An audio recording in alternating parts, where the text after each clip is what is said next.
Hey everybody, hey, it's Mr. Stone again. So let's keep talking about sound. So this time we're going to talk about how sound can interfere with itself, and in two different ways. We're going to talk about sound interference from a spatial way and from a temporal way, and they both can produce either interference, constructive and destructive interference in space, wherever you move around, or in time. Okay, so let's talk about spatial interference first, which is basically what happens when we have a stereo, basically. A stereo is two speakers, right? So if we have two sources of sound, that's what these dots up here on our screen represent. So we have these two sources of sound, and they are let's say they're generating a tone at the same frequency. What's going to happen is it's going to create this interesting interference pattern. And what you can see here is there's spots where, let's say along here, where the wave is actually traveling, and we have constructive interference, and it's quite loud. And we have, next to it, we have another line here where there are no waves. They're all canceling each other out. So that'll be if we walked along here, sorry, give me a second. If I walk, if I pick a line here and I walk along that line, I'm going to go from a loud spot to a quiet spot, to a loud spot, to a quiet spot, and so on. Okay, and you don't typically hear this because music is made up of tons and tons of different frequencies all at the same time. But particular frequencies, if they're played in phase at the same time, going out with the same speakers, will generate this sort of pattern. Okay, and this is where if we were in the classroom, we'd put out a tone on the smartboard speakers and we walk around and we'd actually hear this. But unfortunately, we can't do that right now. Okay, now the question is, why does this happen? And it all happens because of path length differences. So what I mean by that is, consider a point here. If we go to one of these loud spots, consider this point P. For me to get sound to this point P, sound has to travel from either speakers to get to my ears. Right? So there's going to be two different paths, path from the left speaker and path from the right speaker. And what you notice from this image is that the two lines, these two red lines, are not the same length. In fact, there's a path length difference. We're going to call this delta L. And if this path length difference is some wavelength, it's like, for example, if the one path length here was exactly one wavelength, then the waves that are getting to you are going to be exactly in phase. They're going to exactly line up onto each other and constructively interfere. And that's going to also work if we're at, let's say, another higher order wavelength. Let's say we're at 2 lambda, or any integer multiple of lambda will generate this interference pattern. Okay, so we can say that if the path difference is an integer multiple of the wavelength, there'll be constructive interference, and we're going to hear a loud sound. Now, what happens in the dark spots? Or not dark spots in this case. What happens in the quiet spots? So in this case, we're going to have again a path length difference, but this time the path length difference has to be a half of a wavelength, or 3/2 of a wavelength, so on and so forth. 5/2, 7/2. Because in that way, when it gets to you, they're going to be completely out of phase, and they're going to cancel each other out. So the two sounds coming from the left and the right speaker, when they get to you, are going to be completely opposite. Remember what that means, out of phase, is there's one wave is going to be going up and down like this, and the other wave is going to be going up and down like this. And then the amplitudes, when we sum them, when we add them up, they're going to cancel. Okay? So we'll have no sound there. And we end up with this pattern here. Oh, quickly, mathematically, if you want to look at this, these are all 3/2, 1/2, 3/2, 5/2, 7/2. To generate those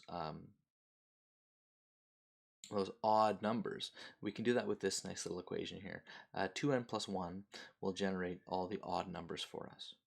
Okay, so if the path length difference is an odd half integer multiple, that's a mouthful, of the wavelength, there'll be destructive interference. So we actually won't hear sound there. And then we end up with this, if I go back to the original screen, here, let's get rid of that. We end up with this nice pattern. And in fact, that's all I want to say for this. We're not going to do any of the math for this.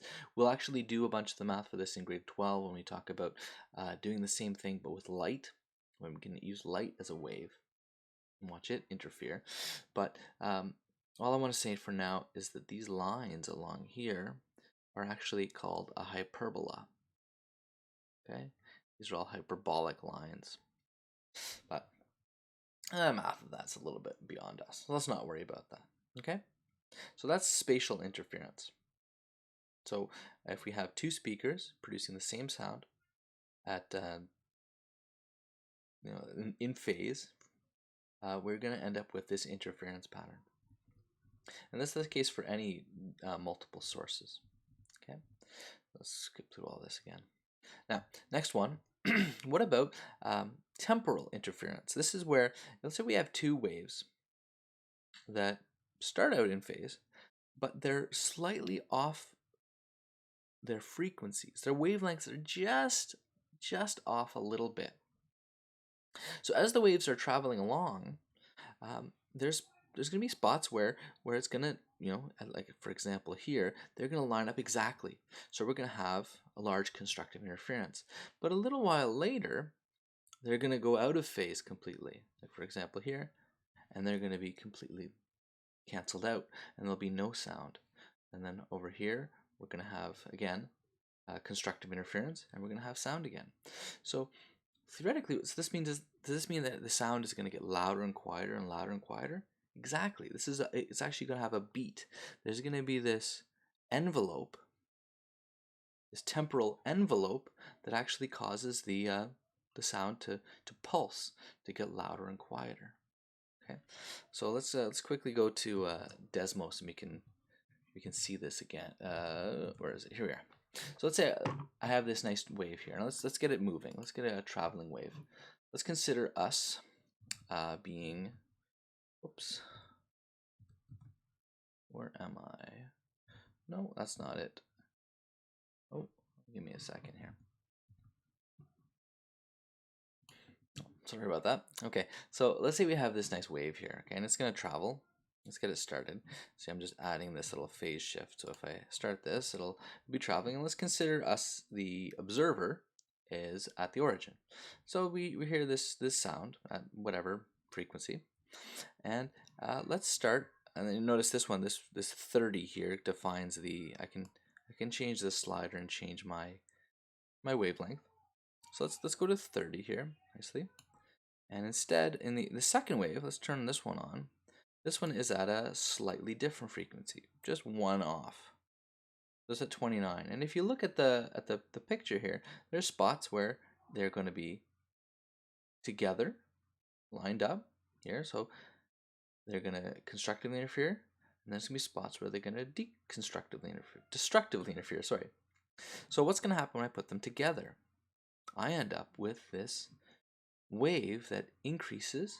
It should be quiet here, and then it's going to be louder. Remember, we're the observer at 0, and it's going to get quieter. And if I change that frequency, if I increase the difference between the two frequencies, so right now the difference is only 1, but if I increase that difference, I'm going to increase the rate at which it's going to pulse.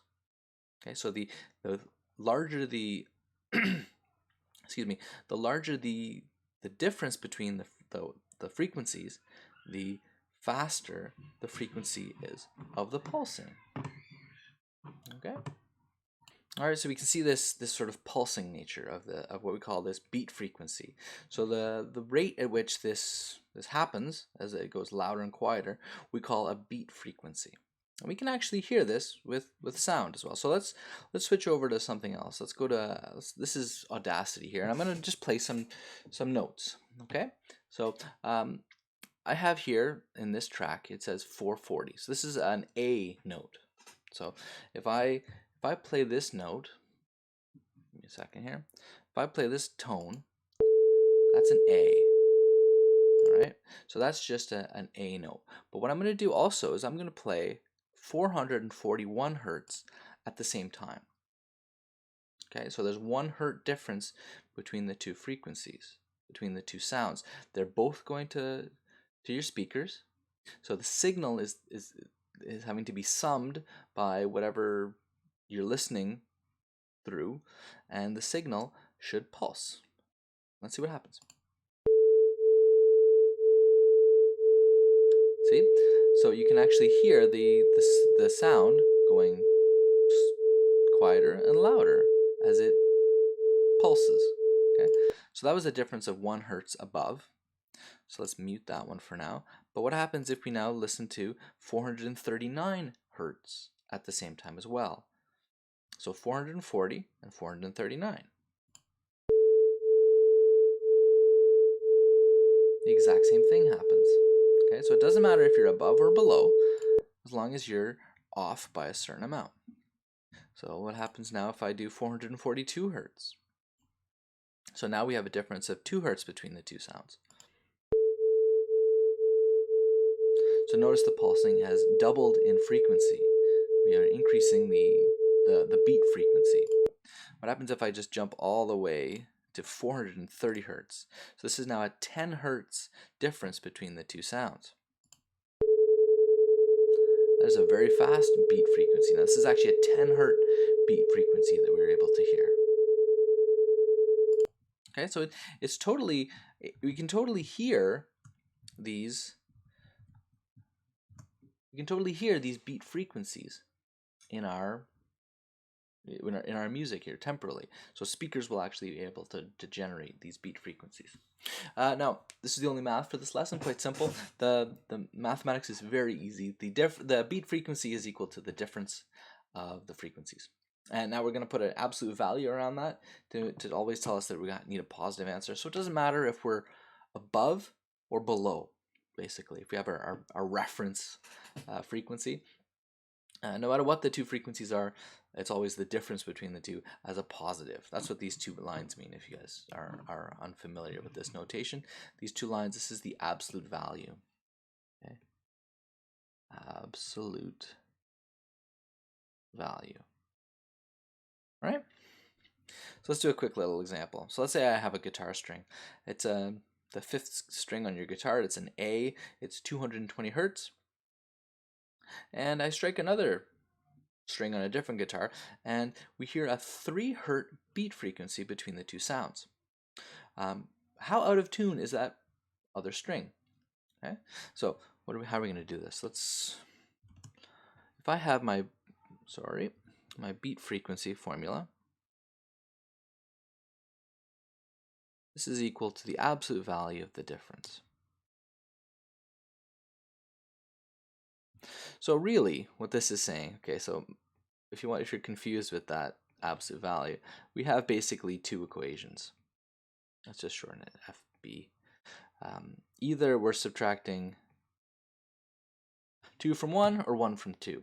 It doesn't matter. Either way, we're going to make it positive. So the order of my subtraction doesn't matter. That's another way we can think about absolute values. So really, we're saying 3 has to be equal to our unknown frequency minus our known, or it's equal to our known frequency minus our unknown. And you can see here quite simply, we have either 223 hertz or 217 hertz as our two possible answers. So that string is either sharp, 223, or it's flat, 217. Okay? So pretty straightforward mathematically. So these problems here, not too difficult. They're very much just like this. We're looking at these differences. Some of them are a little bit tricky, but try these problems and have fun with those. Okay? So hope you're all doing well. Hope you're all having fun with all this physics stuff. I hope your musical instruments are going well. Any questions about that, feel free to ask me, and I can answer. And you know that you know, really, all us teachers here, we really do miss you all, and it is what it is. Okay, so take care of yourselves, and bye.